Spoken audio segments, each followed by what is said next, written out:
people should be able to control currencies, because governments have systematically proven throughout time that they cannot manage it. The tokenization of everything is just really starting to roll out. So good to have an Aussie crypto person, and no less the crypto king himself on the pod. Fred Shibesta is the co-founder of Finder.com.au, a billion-dollar company with an estimated personal net worth of over $300 million. Known as the Crypto King, he owns Sydney's iconic crypto castle and shares why crypto represents the paradigm shift humanity needs. This country needs a reset. It will literally spiral down upon itself. You can't keep printing money. You can't keep relying on digging stuff out of the ground. It's either going to happen by the people, or someone else will come in and take it over. Do you want to talk about your win with ASIC? 3 federal judges unanimously again agreed that ASIC is wrong and agreed with us. Why should the average Australian care about Bitcoin and it winning as a tool for humanity? No one can take your Bitcoin. No one's going to go and change the laws of Bitcoin.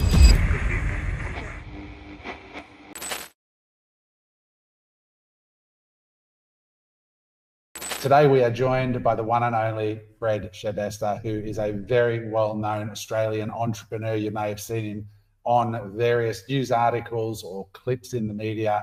He is the owner of the Crypto Castle in Sydney, in South Coogee, this beautiful brutalist mansion on the ocean.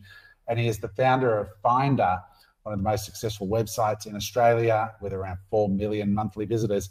But these days he advocates for the world of cryptocurrencies and the future world that will be impacted through the emergence of companies that are being built on these new technologies. It was really refreshing to talk to Fred because he understands Bitcoin deeply, but he's also an entrepreneur and investor and excited about the opportunities that crypto generally holds for young entrepreneurs or entrepreneurs of any kind coming up. We talk about the whole gamut in this particular interview. We cover his recent ASIC win, where he took them to court to fight for the future right of Australian entrepreneurs and people in the public to be able to access these products that are simply better, faster, and cheaper than the traditional finance world. I think you're going to find it really interesting. He's a super thoughtful person, very deep thinker, and it's a really unique interview. So with that said, enjoy. And if you don't already, like and subscribe. Throw some comments down below. Let us know you're enjoying it and share this content with your friends if you find it helpful. Thanks for that, and we'll see you soon. Fred, welcome to the show, mate. So good to have an Aussie crypto person, and no less the Crypto King himself on the pod. How are you, mate? I'm good. I'm really good. Bitcoin's up. Happy days. So Fred, look, for a lot of people in my audience, they probably don't know who you are. They may have seen some sort of news clip on, I don't know, Channel 9 or whatever. They've seen the Crypto Castle, this big brutalist mansion on the beach, or on the cliffs more so, in Sydney. But just quickly, I don't want to spend too much time on your background, but just for people listening, who is Fred Shibesta? How did you get to where you are today? What's your background? So I think I'm a bit of a creator. I like to build things. I've been building things since I was in my college room. Started my first company there, and then I built a bunch of companies throughout time. I sold a few as well, and I guess most notably I founded Finder.com.au, which is also Finder.com in the US and the UK and Canada. And then I've sort of gone very deep into crypto as well, and I have a deep passion for cryptocurrency. Built a few businesses there as well, and sold a few. And I'm a passionate creator. I like to do things differently. Yeah. And for those who don't know, Finder, I mean, if you're an Aussie listening to this, I think it's $1 billion company now. It's a unicorn, is it? Today, I think it is. I have no idea. No idea. It's a big business, let's just say that. But you started off, you had a design agency initially, wasn't it? Like a digital agency, and then you morphed into it. And if you want to learn more about Fred's background, there's a great documentary on YouTube that I've watched that really gives you a good insight into that whole journey, which I think was fantastic from an entrepreneurial point of view. So Fred, I think a great place to start is, like, I'm really curious, like, how does a guy like you find your way to crypto? Like, why are you so passionate about crypto coming from the tech world and now migrating and really advocating for crypto in Australia, better legislation, better frameworks, And I think about the next generation of entrepreneurs coming through, and I think you're sort of leading them and funding them. Why are you so excited about crypto? What drew you there?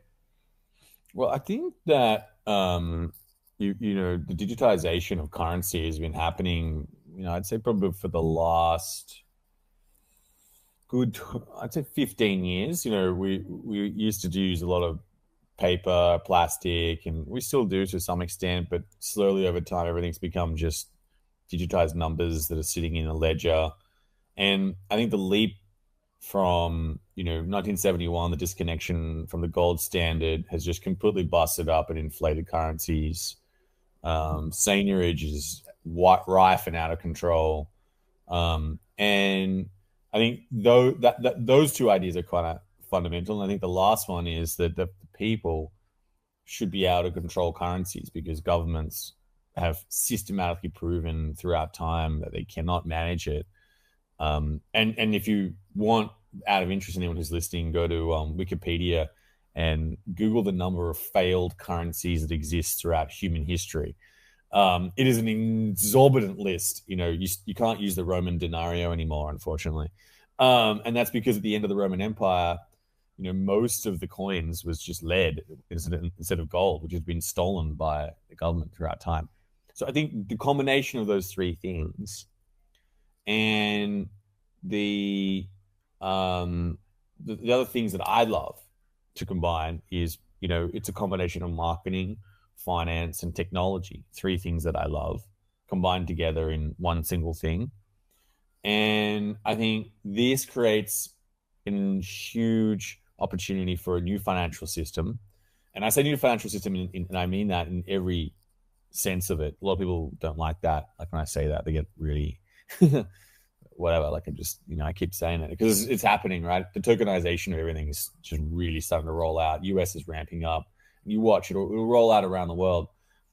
And I think that moment in time, right, there is a Cambrian explosion already of, I would call it primitives that exist now. There are chains, there are decentralized applications, stable coins, real world assets, things which are the fundamental primitives.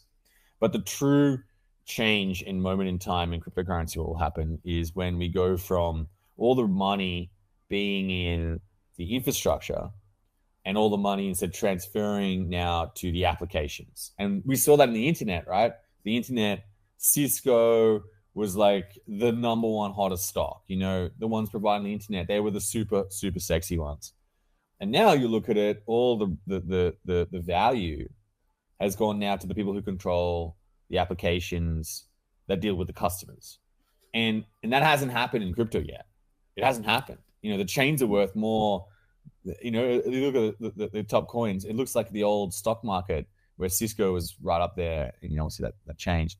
But that moment in time is why I want so many Australian entrepreneurs, and obviously entrepreneurs around the world that are listening as well, to participate, and some of the greatest engineers to come and build businesses, because it's an opportunity is right now. Like it is right now. You can, with 5 to 6 people, or even 3 to 4 really good people, bond together and build something that millions of people, tens of millions of people, hundreds of millions of people will use all around the world. It is not located in any particular jurisdiction. This will be a global currency. It'll be a global financial system, and it'll be built by the people for the first time. Just like the internet's not controlled by anyone. That is the exact opportunity, and that is a huge change, and I would call it a paradigm shift in how humans do finance. Yeah, it's really interesting. So, I think just feeding back to you, what I heard there is that one of the major drives is that money itself is broken. We can't trust governments, and that's not just now, that's just history. We see the US, in a huge amount of debt, like every reserve currency operator before them. They can't resist the money printer, and eventually they collapse. Historically, it's 100%. But then on the other side, separate to the base layer being the money, there's all the finance industry and services that operate off the money, things like banks and loans and credit cards and all these other financial services. And if we look into the digital equivalent of that, would you say that sort of Bitcoin is sort of like the base layer of the money in the digital world, and then these other chains are the expressions and the use cases? Is that kind of, because a lot of our audience would be struggling, and at this point they just see them as like lottery tickets. Should I buy Solana, mate, over at the pub? Or what do you reckon? Is XRP going to go to $4? And that's the limit of their understanding of this revolution. So how would you describe, like, maybe a good thing to do is like maybe share with us one or two you think really exciting projects that are happening right now reliant on this new world of blockchain technology that is going to change the world.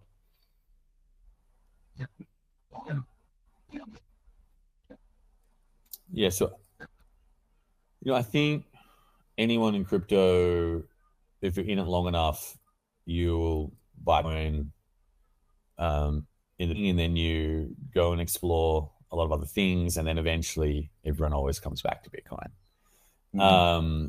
It's digital gold, it's scarce, and its narrative has only just begun.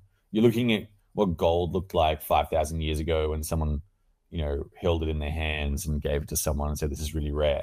What can I do with this? I have no idea what you mean." And I think that's people are treating it. It's like funny. It's almost hilarious what people would have done with gold, and hilarious what people have done with Bitcoins. Just bought pizzas for 10,000 Bitcoin. There's all sorts of things, right? And I think, if I was to go and amount of research and people I've met, interviewed, journeys I've been on, and just straight conviction there is throughout the planet and the world of number of people, that's what you're fundamentally investing in, right? There are people who, like, this is deep philosophical fundamental belief in what Bitcoin should be, can be, and will be, from people who started at the beginning, coded it, helped to code it, continue to mine it, support it in ways that you would, the conviction level is absolute, and you gotta be part of that, right? So storing wealth and storing your value throughout time. I just wanted to zoom out a second for everyone, because I think this might help, is, what do humans value throughout time? Well, you need certain conditions, things that have held their value. Like if we got $100, some Bitcoin and a piece of gold, and just buried it in the ground, put $1,000 of each in the ground right now, and fast forwarded 100 years, what would each be worth? Well, probably the $100 be worth almost nothing. The Bitcoin's probably worth maybe 100 grand, and gold maybe 100 grand as well. Who knows? I'm not going to forecast the prices of them exactly, but you get the idea, right? Time and change is an ever-present force in the universe that we coexist in, and what we look for are things which are able to trespass that and jump throughout time and be consistent and divisible, immutable, and scarce. And there's only 21 million Bitcoin, and there only will be 21 million Bitcoin. And that is what you're investing in. And it's the same with gold. The only thing I think about with gold is if you went and got a meteorite, I think humans were getting pretty aggressive on our space travel. If you went and got a meteorite, you could just get a bunch of gold and bring it to Earth, and you would completely disrupt the entire gold market. So digitally, through code and very difficult mathematical problems, that cryptographically protect that scarcity, is what you're investing in. And that you're basically you're protected by maths in a large degree. So if I was to boil that down, that's something I think fundamentally that humans have been searching throughout time. You know, pieces of real estate do that to some extent, but the problem is a government can come and take your real estate. Pieces of jewelry do appreciate. Again, someone can steal it from you. Stamps and art throughout time. My grandfather took a whole bunch of stamps and traveled out of, a Russian-controlled post-Nazi Austria and traveled to Australia and brought his wealth through stamps. And that used to be a currency, right? He has some interesting pictures on some of his stamps. Let's put it that way. Art. There's only certain scarce forms of that. Pokemon cards, originals, yes. We've seen that. There are things, certain cars, but you're getting very fragile, right? That's not as immutable as you go down the list. I think that, another thing that we've seen, there are transient things, right, that are valuable, then they're not valuable. And what you see in crypto, I think what you're talking to is a lot of people have this experience where they see these things that, oh, that could be really valuable, and everyone's really interested, and then everyone leaves. And, you go back in time and to study that would be looking at sort of tulip mania. I'm sure you can put some link in the show notes around this. The hype of the dot-com boom, where it got super, super hot. I think AI stocks are hitting that level where some of these numbers are now hitting, they're a bit blown over, if that makes sense. And I think it happens, a natural cycle, right, of exuberance, and then it comes back down. And I think Bitcoin saw that, but the problem is with Bitcoin, people are saying, oh, it's a bubble at $1, it's a bubble at 10, it's a bubble at $100, it's a bubble at 1,000, it's a bubble at 10,000, it's a bubble at 100,000. Like, when are you going to stop? Like, when are you going to go, okay, this is not, and I think the best example of that is things which do go through these cycles but survive, like Amazon. Amazon went through the dot-com boom. Its stock dropped immeasurably, but the difference was that Amazon focused on its customer and delivering service to it, and you can't fail a company that'll do that. Enduringly, dedicatedly, passionately focused on their customer and delivering services that they want. No, that's a great company. That's what they're in. They're in the business of serving their customer. They're not in the business of the internet. The internet was just a medium, just like Disney is in the business of telling stories. First, they started out on rolls of film. Then they went and put it on VHS. Then they took the same stories and sold them on DVDs. Now they're selling it on streaming. These guys are just creaming it with the same stories, right, over and over. That's a great business. That's a real business. So I think a few other coins, if I was to talk to, I don't know if this is, interesting. No, I think it's a good segue, because it's interesting discovering. I know you've got a Bitcoin ring on, and you're an interesting one because it sounds like you sort of fully get, like, you're orange pilled. You understand the spiritual implications and the impact on humanity, if you like, of having sound money. But you're also an entrepreneur and an investor, and you're interested in the layers that get built and can change the world. And so as an entrepreneur and investor, and you can see those opportunities. And I'm excited to hear what you see coming in the crypto space. And I also want to talk to you about your recent action with ASIC, because I think it's so important that we have people like you that have brains and resources and can speak out and advocate for the industry. So I want to talk about that in a minute. But yeah, so it is possible to be a Bitcoin believer, so to speak, but also be an investor in what people think of as altcoins, but they're really tech startups, and they're entrepreneurial, and they can change the world as well. Unfortunately, spiced in there is a whole bunch of scammers and shitheads, but there are legit projects out there that are going to change the world. And I'd love to hear from you, like, for somebody listening, what do you see as a real world use case? Maybe we could talk about the tokenization of assets, so that somebody who's maybe a boomer watching this goes, oh my God, that makes perfect sense. But they just see crypto tokens as these gambling chips.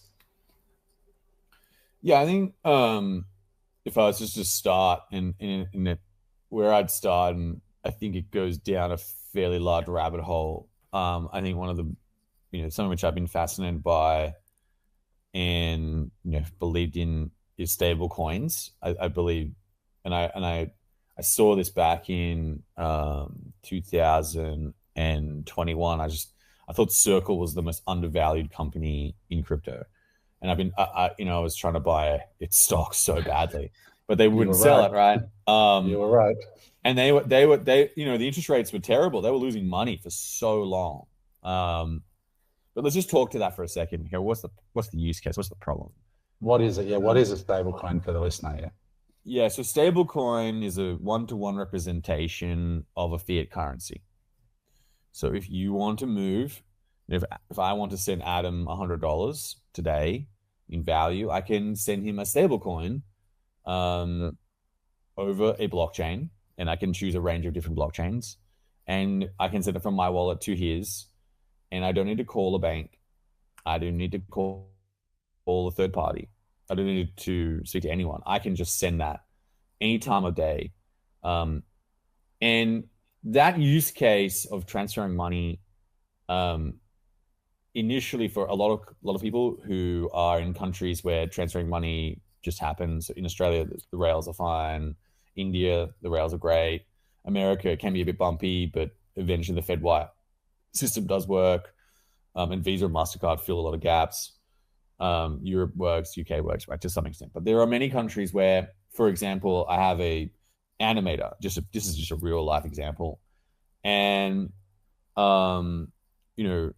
he's in he's in Lithuania, right? And I'm like, okay, you've got a Lithuanian bank, you've done this work, we need to send you 600 euros. Okay, cool. The amount of work for my team to go and load up a Lithuanian bank account, to go and figure out all the Swift details and make sure it doesn't mess up and some intermediary is quite arduous, let's put it that way, to get it exactly right. And instead, he just gave us a Bitcoin address. We sent the funds directly to him instantaneously. And all of those costs and all of that administration internally for my team, for his team, is removed. And he can just take that, sell that, and transfer it to his bank account. It can go to his accountants. It is an incredibly empowering financial tool for companies, individuals who need to receive money. Remittance business around the world is obviously, I don't need to go into how big that business is, but it's a huge business, right? And I think that is kind of, what's really challenging probably is, the Bitcoin white paper was talking about a peer-to-peer payment system to some extent. And I do think people pay each other in Bitcoin as well to remove doubt. I do think that does happen. There are hardcore believers in that sense. But this is just, I think some people, it may be a transition. It may not be. I'm not sure. But because if fiat currencies completely blow up, then that will change things. And it may be that there are stable coins that represent in some way, shape, or form Bitcoin, they're Bitcoin backed or something. I'm not sure. That's where it gets very complex. But today and now, and at least for as long as these organizations and governments hold on to the fiat control of people paying taxes in their local countries, people are going to have to go and send money to other people. And that keeps these fiat currencies alive. And I think, let's start with that use case, right? So sending money. Now, what do you need to do then? Well, firstly, you need some sort of organization to go and to power that. I think that's fine. The second thing you need is to put it on a blockchain. And so I was talking before about, the Ciscos and AOLs of, these .com booms. And a lot of that was, it is done and is built things like Ethereum, Arbitrum, Solana, Tron, like all. I'm not going to, I don't really want to get into exactly one versus the other, whatever it may be. But those chains enable these payments. And I think that's a really strong use case, right? That is something we need, and they get paid a small fee for transferring those funds immutably with permissionlessly 24/7, 365 days a year. and you don't need to call anyone. You don't need to call them. It works. And I think that's a solid building block and use case, right? In Dubai, and I'm bullish on that. In Dubai, we spoke to somebody recently. He was talking to us about the first real estate that's being tokenized onto the blockchain. And for the listeners, a blockchain basically serves the role of a bank's computer system almost, isn't it? Like the bank's job is to, if I send Fred $100, it takes 100 off my balance and puts 100 in Fred's, and the bank's in the middle. The blockchain is like the middle piece, and these blockchains serve different purposes. Maybe you could talk to about what tokenization is of real world assets, and maybe an example for people sort of understand and where you see good fits. Yeah. I think the tokenization, if I was to try and communicate that for anyone listening, if you were to imagine when you purchase a piece of real estate, how do you know you own it? Or you have a piece of paper that's a title, and that title gives you legal, rights in some way, shape, or form to that piece of land. And tokenization is that exact same thing of real world assets, where you have the token and therefore you have a piece of that real world asset. Real world asset just means something that exists in the world. And an example of that is gold. So there are gold tokens. You can buy gold.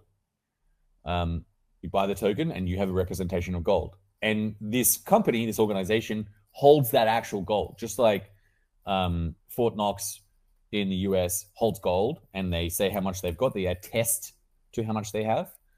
And this organization, one of them is called Paxos, will hold that gold and attest to holding it. Now, that's obviously very simple, but it's actually brilliant because, anyone can go and access it. What we're starting to see now is the tokenization of stocks. So you can buy NVIDIA or Google or whatever stock you want to buy, Coinbase, in the US, and you can purchase that and have the ability to hold a portfolio of stocks without going through a broker, without going through a third party, and holding that token gives you that same value and representation of the stock. And but could you trade it? Could you trade it 24/7? You can trade 24/7. Even when the market's closed, I could send you some Apple stock peer-to-peer through the blockchain instead of having to wait from Monday to Friday and the market's been closed. That's 100%. Incredible. It's bizarre. It's almost hilarious that the stock market trades from it's almost 10:30 to 4:30. It's like it's almost baffling. It's like, and they used to not trade apparently after lunch on Wednesdays because they had to go and collect all the tickets together and work out who's got what. And you got to remember that's what this stuff still has. There are clearinghouses that still shuffle pieces of paper around. And it shines a light, Fred, on why the incumbent, the existing. There's so much money in the existing architecture, the banks, the brokers, entire office buildings filled with human beings facilitated around this draconian mechanism. Whereas we could be living in a world where you open your phone and you have your blockchain-enabled stock portfolio that's there 24/7 without any of those people. And you're saying, the rails work pretty well in Australia, unless you're trying to buy Bitcoin or crypto. But then all of a sudden the banking rails stop working in Australia. And it's no wonder why. We're like, I'd be interested in your perspective, but you're investing in these companies and you do business globally. How do you rate Australia's embrace of Bitcoin and crypto relative to the US right now, for example?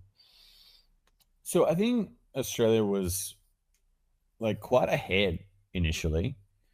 And we were quite positive. We had a tax ruling. We had, some really good actual embracement of exchanges, had good rails. Banks were like actually super, worked with exchanges. It was actually working really well.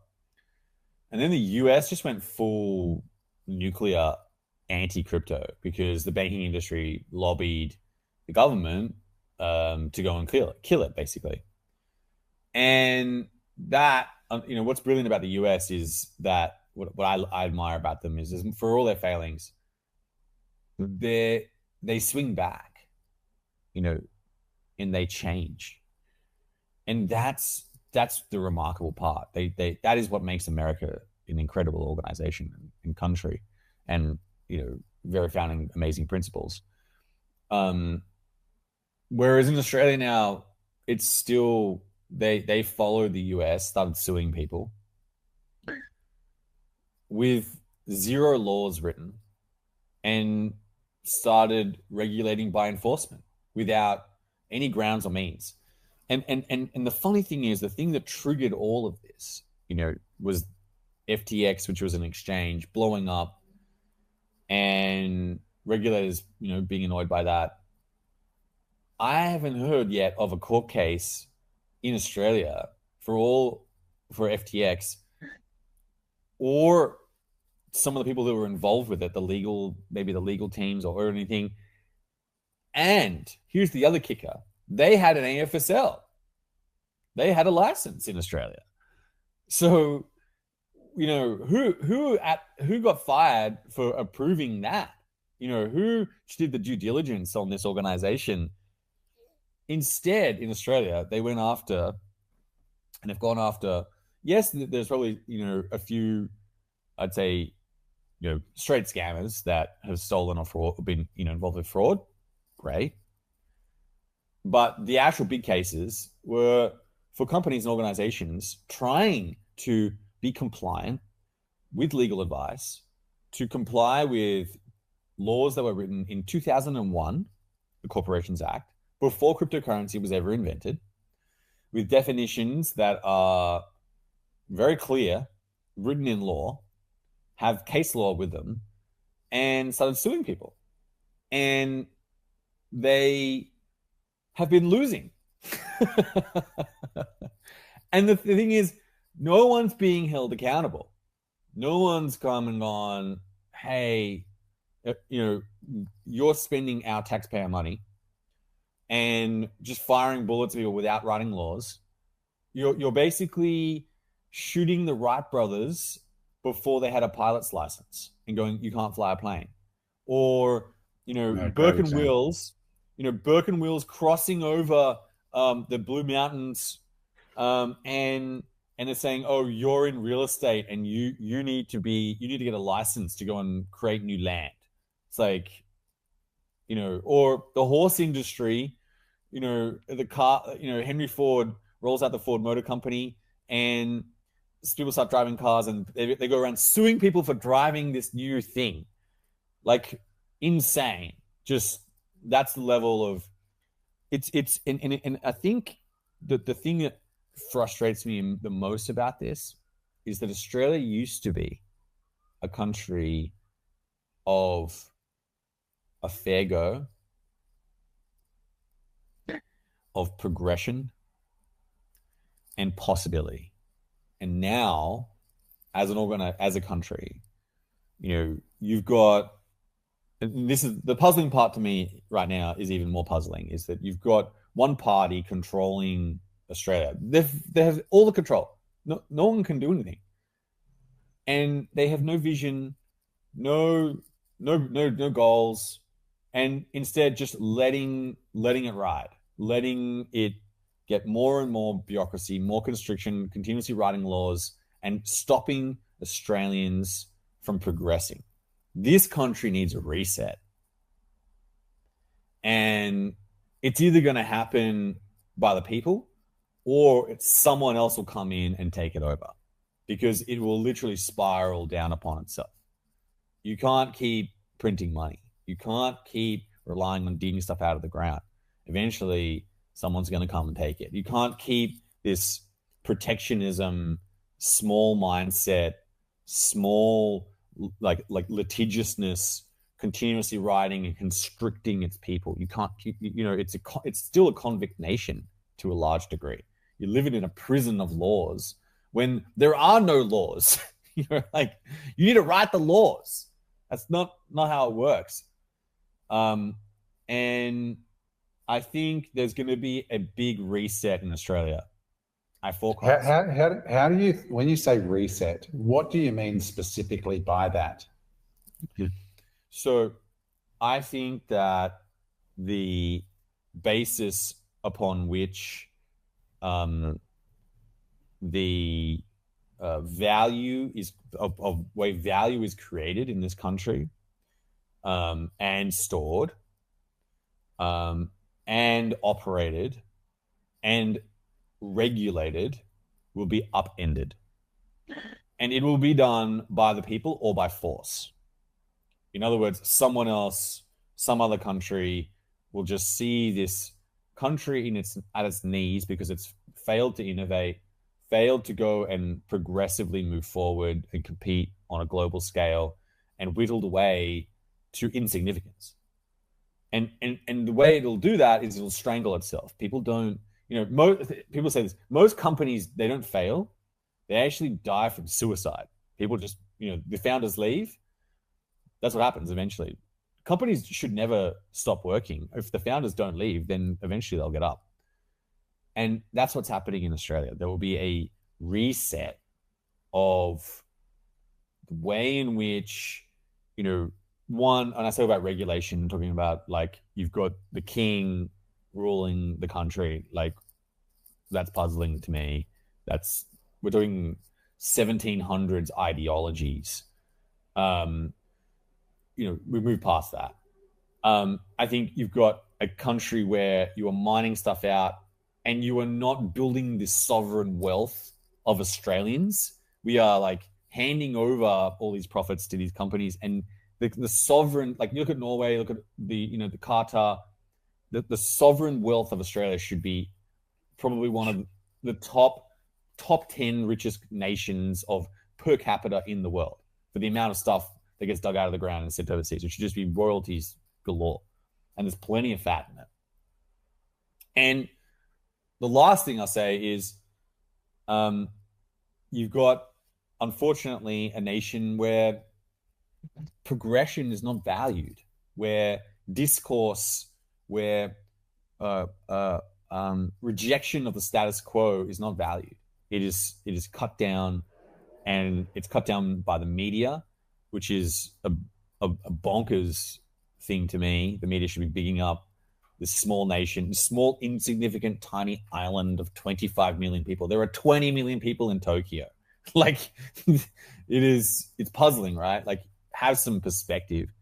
And I think that is going to be a great reset. These are tectonic plate forces, which I believe will culminate in a great reset of Australia.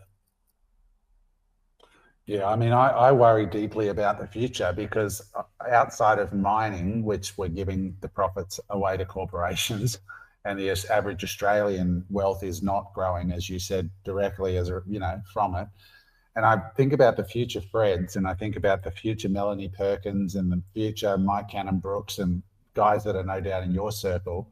What's the incentive for them to stay in Australia when they're working at the high end of the complexity index, which is what we need? We rank so poorly on the complexity index globally. We basically dig holes in the ground and sell it and then buy it back for 10 times more than we sold it for.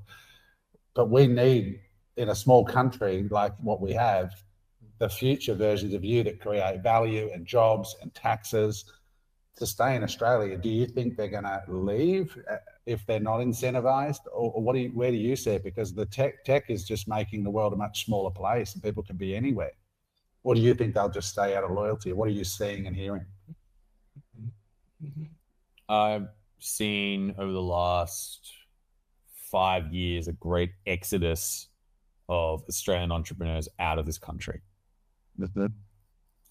Most people leave or have left, and they all build their business in other countries that are more favorable: Dubai, Singapore, even like the UK. Yeah, there's many forward-looking nations, and I think America's become is always progressive as well, right? Like great talent there, and it just gets to a point where you just don't need to deal with it. These Canva's moved out of Australia. They actually had funding from the New South Wales government to begin, right? That's how Canva began. They got funding from the government, and now they're left. They stopped paying taxes. Sure, they'll pay payroll tax and things like that, but and I get it, just to a large degree. But why couldn't we keep that company? Why couldn't we keep it? What was the actual root cause? What's going to stop all that tax being paid in this country? Well, I think that's well covered and well documented. And I'm not saying I have all the answers. Like I'm not but I do think those three areas I'd sort of talked about: progression, regulation, and sovereign wealth. They need to be addressed. And I think, if I can just build one thing on that, I think the Liberal Party, with all its failings and, it's down on its knees right now, has an opportunity. That's actually an opportunity. I agree. Because it's got nothing to lose. It's already out and down for the count. So now it can be rebuilt. And I just hope that they rebuild it to a place, or someone else rebuilds it to a place of where you have a vision, where you believe and you have principles and tenets that are rebooted for the modern era of Australia. I put that out there. I'm putting that out to the universe there, Adam, and anyone else is listening. Mate, I love it. I mean, I agree with you. It needs a reset, and I think it'll come about when enough pain is felt and enough people have left, where people are going, look, we've got to start. We've got to change, and we have to become politically far more active, far less passive. And Australians have just had it so good for so long. But unfortunately, we're changing the guard. Our baby boomers are retiring, and we need young people to come up and be inspired and want to stay with the personality of Australia and not just the way it looks. I have this sort of joke I say to people: Australia's sort of become like this really good-looking person with a bad personality at the moment. I need to get the personality back in check. But for young Aussies listening to this, right, like you're probably moving, I imagine, and correct me if I'm wrong, but I imagine you're sort of in your early to mid-40s, I guess, now. So you've been a hardcore entrepreneur for those 20 years, and you're now in the place of investing and backing young entrepreneurs. And there's many smart young Aussies. I'm in Bali at the moment, and every second person I bump into is an Aussie. And to be honest, it's actually restored my faith in young Australians, because they're so smart and hungry and driven, right? And they're working on stuff. Like, what do you say to a young Fred who, like, what if they knock on your door at the Crypto Castle? What would get your attention? Like, what excites you as an investor in this space? What do you look for in people, and what kind of ideas in the crypto space? Or maybe give us an example of the company that you've backed, like Derive or one of the other. I'm sure you've got plenty of projects on the go, but maybe you could tell us a real world story of someone who's knocked on your door and you've gone, this kid's going somewhere, we're going to back them. What made it great? Yeah, I'll start. I think I like to hear something different. And the second thing is I like to hear a story. And the third thing I look for is, I'm going to call it religious persistence in the founders. So I'll sort of break those three things down. And I think Derive's a good example of that. Nick, who's the leader there, does a great job. And, they haven't had it easy. It's hard to do options on chain. It's really hard. And to do it at institutional grade, really, really hard. And that's what they're doing. That's what they've done. And that is I'd say, an example to me of persistence. So that was a check for me. It's different because people looked at that problem and went, no, that's just not even possible. Lots of people have tried it, but to get it right, get the maths right, get the clearing right, get the exchange right, so hard. Get the market makers, get all the liquidity, so hard. That's different to me. And I think with with guys like that, you've got a really solid team, persistent, they're willing to go through and persist through, really tough time, and they've had a really tough time. They're doing it differently. I think that's really strong. And I think it's just some of those things just take time to play out. And to me, I thought that was a great organization to go and help. And I think, and I'm very bullish on them.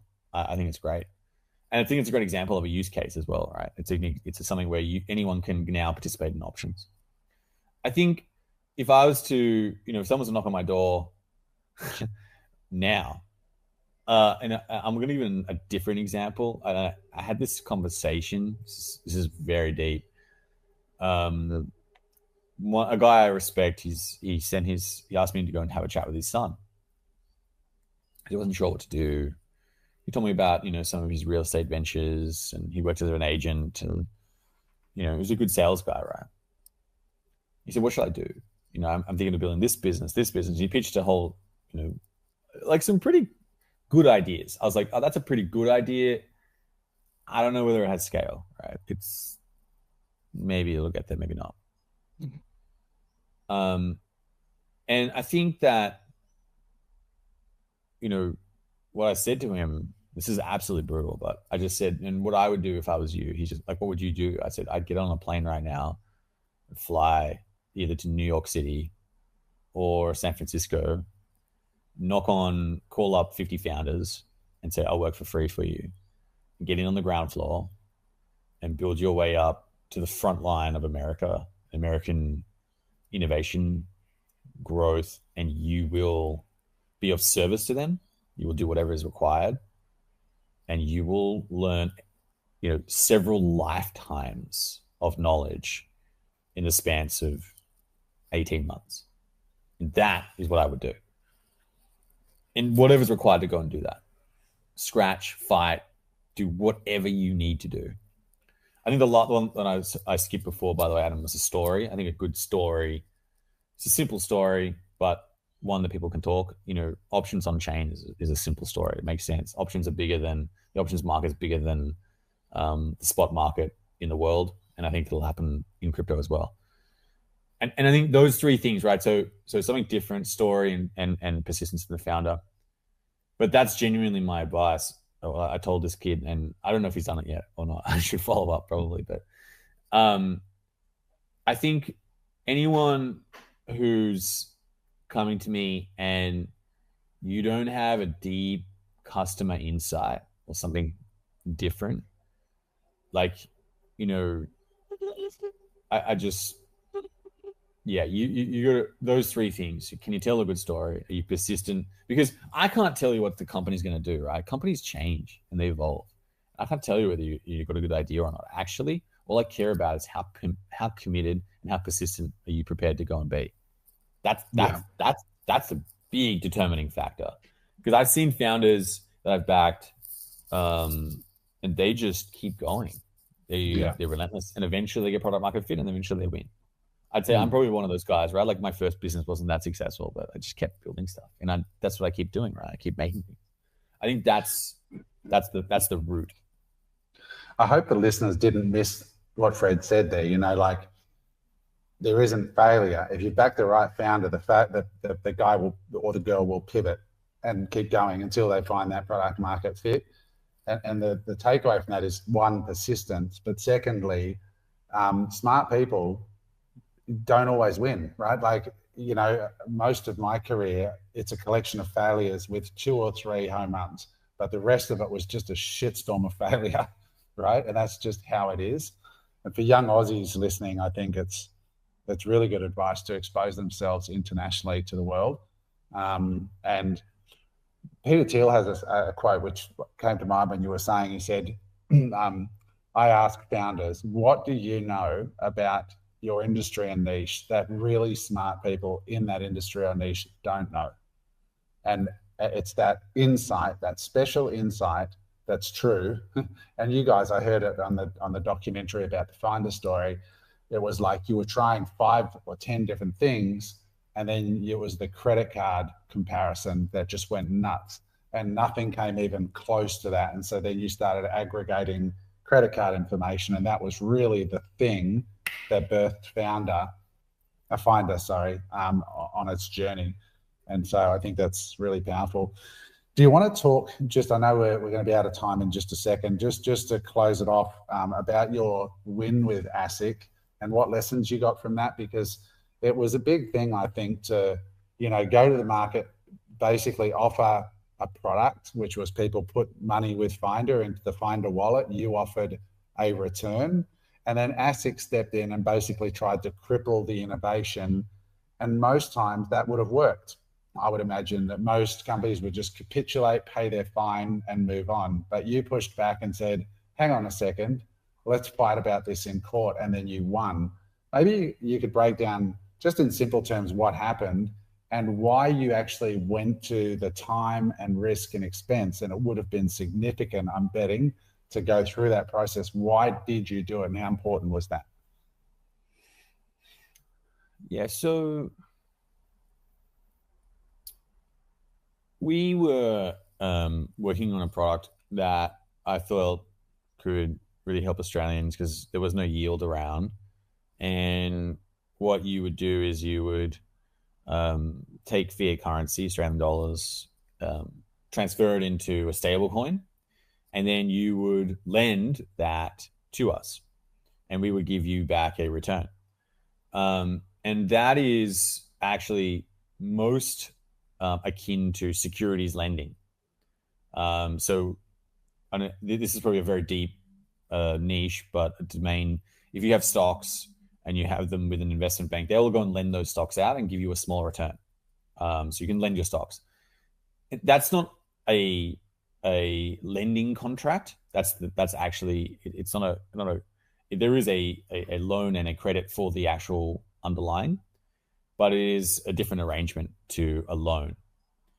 And what ASIC claimed is that we had created a sham or a fraud where people weren't actually turning this into crypto.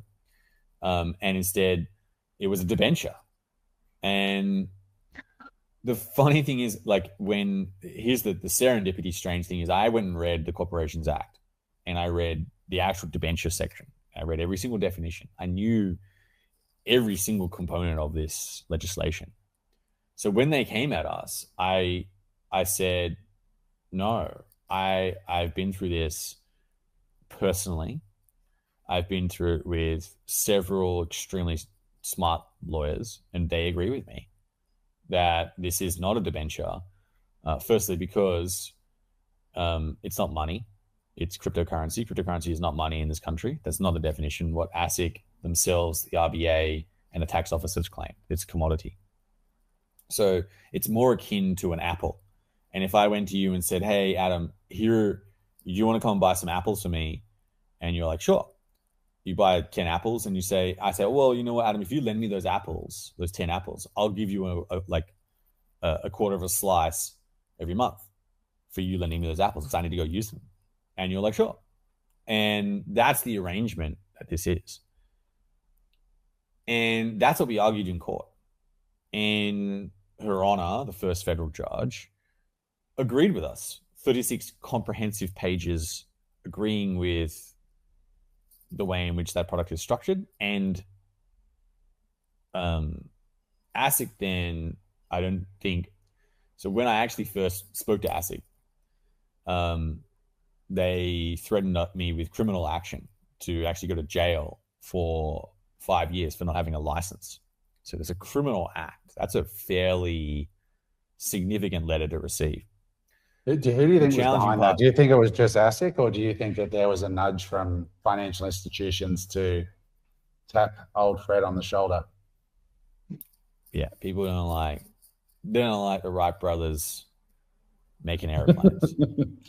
Well, when they've got such a monopoly on that whole sector, and you come in and they realize if he gets away with this, this is actually going to potentially open the door to us being dethroned.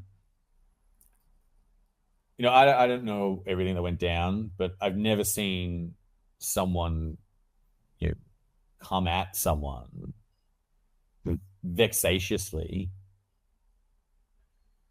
when there's no financial harm to anyone. In fact, we just pay people for their returns. And anyone except the destroy incumbents. a product, right? And just it's part. You're right. And the speculation to me that can, I don't know. I've never been told that. No one's gonna. No. I'm just interested. I mean, yeah. But you're right. It just did occur to me this is bizarre behavior, and so they then appealed that. They said, "Oh, you're wrong," to the federal judge. And I thought, and I turned around and, we could have backed down. And I said, no, we're not wrong. And Her Honor has agreed with us. Many lawyers have agreed with us. I've read the legislation. I personally went through it, and I know what we have done is correct. And it is not a financial product. And by the laws of this nation. That's really important. But the laws that were written, it is not. You go and change the laws, sure, we're going to need to do some stuff, right? But they didn't write any laws. They just went and sued. Took me to court, and we're talking millions of dollars here. Like unbelievable amounts of pain. Oh, I get it. Nice. It's beyond, it hurt intern Sidefinder very, very badly. And you're never going to get that back, right? But then we went and fought them again, and 3 federal judges unanimously again agreed that ASIC was wrong and agreed with us. And so now they have to pay us our costs. And I think, reflecting upon that, what's sort of trying to answer your question, what's the lessons learned? I think the number one is that if you're going to be a pioneer, people are going to come at you, and they're going to come and try and shut you down. And the reason for that is because the rewards on the other side are so big. To get to the other side is going to be hard. I think James Dyson's a great example of that. 15 years of making his cyclonic vacuum cleaner in his backyard until he finally manufactured personally his own first vacuum cleaner. Brutal experience, crushing debt for 15 years on himself. Unbelievable, great story. Pioneer. I admire him so much.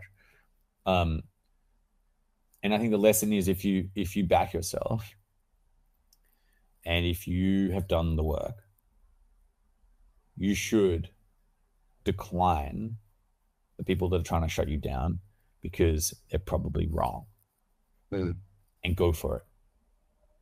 That's the number one thing I have taken from this is now I don't, people like question me. You can imagine, and I was seen. It was a brutally, personally, and I said no.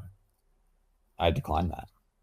But it gives you, I was just going to say, it gives you a strength now, I suppose, and a lack of fear of the court systems when you've been through something like this, when you morally know you're right, and you backed yourself against the Goliath, and you won, for all, I think, Australian crypto companies in the DeFi space. So I think that's a great thing, man. I appreciate that, Adam. Yeah, it's not been without its scars, let's put it that way. Are you going to do anything with that win, or was it just a moral thing for you, or are you guys going to enter the space now on the basis of that ruling, or are you going to wait to see if they take you to the Supreme? So they can't. They forfeited taking us to the High Court. They chose not to. So that is done forever, nailed in to history, never to be case law. There will always be case law about that. That is the fact. Congrats. Yeah, which is good. I think it's good. I think the challenging part right now is they're trying to move the goalposts. Treasury's written a bunch of stuff. So I'm like, I just want to let it settle because I don't want to go necessarily fight again. Yeah. And if you're going to go and move the goalposts around me, and they, and I learned from that experience that it's not a fair thing. It's not about being fair. And there are people inside the government, they don't care about a company and the people that are working there. That's not their job. Their job is to They just want to get a name for themselves. They'd sit there, they do their thing, here's my law, and I'm just going to go and tear down things because, governments don't build much. They can't build houses in this country. They definitely can't build industries. And anytime they build a bridge or a railway line, it's $2 billion over budget. They can't build anything efficiently, but they can tear stuff down and they can stop things really, really well. That's what they do well. That's a sad indictment on our government, but it's true. All right, look, you've been super generous with your time, Fred, and I know you've got to prep for another call. Last question for you, for the average Aussie watching this, and we'll just restrict it to Bitcoin because, a lot of our audience are new in, and I think you probably agree a great place to start if you're moving into the world of crypto and digital. Bitcoin's maybe base number one, and then from there you can start to expand off. Why should the average Australian care about Bitcoin and it winning as a tool for humanity? So, I think I talked a little bit about this before. I think the history of time is a massively, a story which is sits with the ones that survive are the ones that adapt to change. And I think Darwin wrote that. He said, of all the things and all the species I studied, the ones that survived were the ones that adapted to change the best. And humans are looking for that value, right? We're looking for something we can store value throughout time. Australians love their real estate. That's definitely one thing. The problem with real estate, but is that it can be taken away from you and it can be taxed, legislated. All sorts of things could potentially happen in time when it comes to real estate. Wars can happen. Vaucluse used to be a very not sought after place because, one of the missiles went off there. And, a few people remember that, but it's not something it's something that can be taken from you. And there are many, many assets like that. It can be taxed. It can be legislated against. But what I think people need to know is your Bitcoin, no one can take your Bitcoin. No one can change. No one's going to go and change the laws of Bitcoin. You can't. There are no tariffs in Bitcoin. Especially if self-custody. Sure. I assume most people listening eventually will get to that place where they realize that they will hold their own keys to their wallets. But, hopefully that's where most people get to. And, I think that's really important, right? I think it's a very, very fundamental idea of self-sovereignty that is starting, and it feels like to me in 2025, it wasn't something which was spoken about very much. And now the more and more inflation, the more prices go up, the more confusion, like people don't understand why this is happening and things become so unaffordable. Eventually, the pot's going to boil over. And as it gets closer, people are going to start going, hey, how do I get out of this? And you don't want to be the one last getting on that boat when there's no life jackets left. And that's what I think Bitcoin provides a way for you to exit, to leave digitally with assurance from mathematics to back that up. And I think that's a serious innovation of humanity. And I think something which I think well worth having at least a little look at. Yeah, to just not be on zero, secured by math and energy and billions of dollars of hardware. So take a little bit, a little bit won't be terrible. Yeah. And you say that as somebody who's got obviously some real estate and that rock star plan. The first time I saw that, I was like, oh my God, look at this place. I love brutalist architecture. Your pad's sick. And we might put some little B-roll at the start of this so people can see it. It became quite famous. But Fred, it's an NFT. I think it's like an NFT. Is it really cool? It's an NFT in atoms. It's an NFT in atoms. Is that right? There you go. Yeah. Dude, you've been very, very generous with your time. We really, really do appreciate it. And I know you got to get onto another call, but thank you so much. And is there anywhere that you want people to follow you, from here or not? Yeah, hop on. I'm on Instagram or TikTok. People are pretty passionate about those platforms, and I try and be as constructive as I possibly can and boil things down or explain topics there. So yeah, come on. So it's just your name, right? Fred Shabasta, right? Yeah. Yeah, we'll put the links below. Fred, thank you very much. We'll see you soon. Bye for now. Hey there, I hope you enjoyed that episode of Unemployable. If you'd like to watch another episode, just click there.